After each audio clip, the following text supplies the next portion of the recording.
Assalamualaikum warahmatullahi wabarakatuh.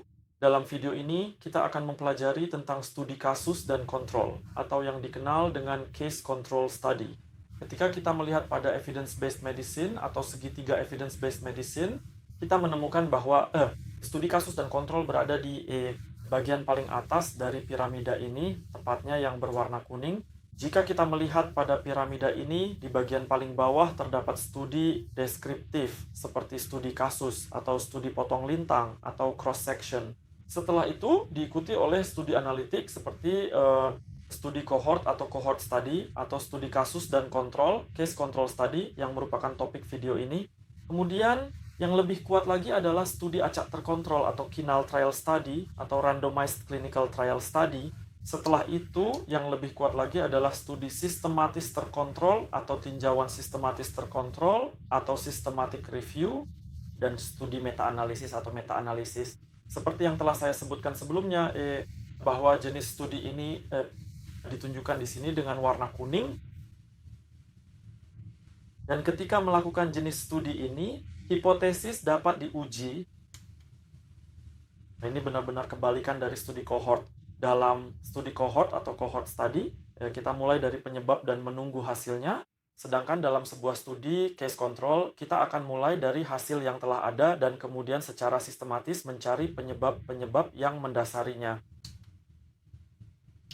Jadi, pada cohort study kita mulai dari penyebab, sedangkan pada case control kita mulai dari penyakit atau hasilnya. Jenis studi ini dianggap efektif untuk beberapa penyakit. Misalnya, jika kita ingin belajar, untuk anak-anak dengan bibir sumbing atau langit-langit sumbing, bibir sumbing, langit-langit sumbing, lebih mudah membawa sekelompok anak-anak, mereka lahir dengan bibir sumbing dan membandingkan mereka dengan sekelompok anak lain yang tidak memiliki bibir sumbing dan mencari alasannya, bibir itu. Apakah misalnya para ibu, merokok selama masa kehamilan? Penelitian dimulai dari penyakit dan kemudian mencari penyebab penyakit tersebut. Jika kita ingin melakukan studi cohort atau cohort study, maka kita mengumpulkan para ibu yang merokok dan membandingkannya dengan ibu-ibu lain yang tidak merokok, lalu menunggu atau mengetahui jumlah anak yang lahir dengan bibir sumbing di kedua kelompok, yang mana ini adalah metode yang kurang efektif. Oleh karena itu, dalam beberapa topik, jenis studi ini dianggap lebih efektif dibandingkan dengan cohort study. Jadi, jenis studi ini biasanya dilakukan secara retrospektif, di mana kita mulai dari penyakit atau hasil, lalu menelusuri penyebabnya di masa lalu, sehingga ini disebut studi retrospektif study. Oleh karena itu, jenis studi ini berbeda dengan studi cohort yang hanya dilakukan di masa lalu. Selain itu, dalam jenis studi ini, kita tidak dapat menghitung angka kejadian baru atau incidence. Kita bisa menghitung angka prevalensi penyakit atau prevalence, tetapi tidak bisa menghitung incidence. Oleh karena itu, kita bisa menghitung rasio odds atau odds ratio dalam jenis studi ini, tetapi tidak bisa menghitung rate of risk atau risiko relatif. Jadi jika kita ambil contoh ini, jika kita ingin melakukan studi tentang hepatitis A dan ingin mengetahui penyebab hepatitis tersebut, maka kita mengumpulkan sekelompok orang yang terinfeksi hepatitis A dan membandingkannya dengan kelompok lain yang tidak terinfeksi hepatitis A untuk mengetahui penyebabnya penyakit tersebut pada penderita. Oleh karena itu, jenis studi ini sangat baik untuk penyakit-penyakit langka.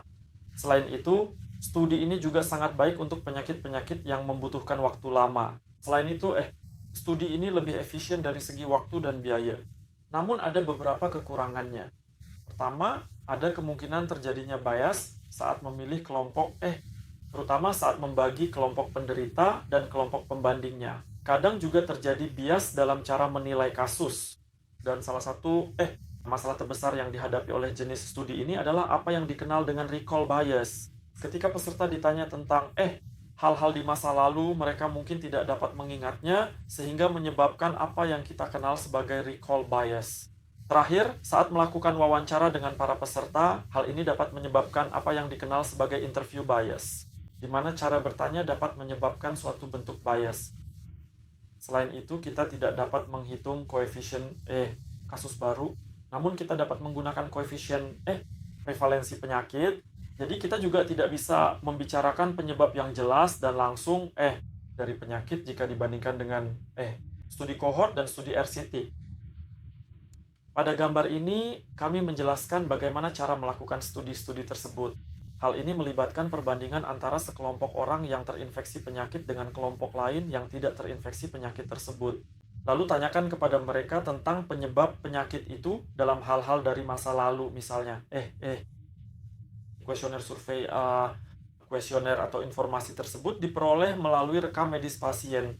Berikut langkah-langkah untuk melakukan studi tersebut secara detail. Di sini, sekelompok orang yang terinfeksi penyakit dihadirkan dan dibandingkan dengan kelompok lain yang tidak terinfeksi penyakit. Kemudian, mereka ditanya secara mendalam tentang berbagai hal-hal tertentu yang terjadi di masa lalu dengan menggunakan metode survei yang komprehensif atau dengan meninjau rekam medis yang telah ada sebelumnya. Setelah itu, hasilnya diperoleh dan analisis statistik yang diperlukan dilakukan untuk mengetahui apakah ada penyebab pada kelompok pertama lebih banyak dibandingkan kelompok kedua. Seperti yang telah disebutkan sebelumnya, dalam jenis studi ini hipotesis diuji. Dan saat menguji hipotesis-hipotesis ini, kita bisa membicarakan secara lebih mendalam tentang sebab akibat atau kausalitas. Kita bisa menyebutkan secara spesifik apakah faktor ini adalah penyebab utama penyakit atau bukan. Ini adalah keseluruhan langkah-langkah yang diikuti saat melakukan penelitian, melakukan jenis studi seperti ini.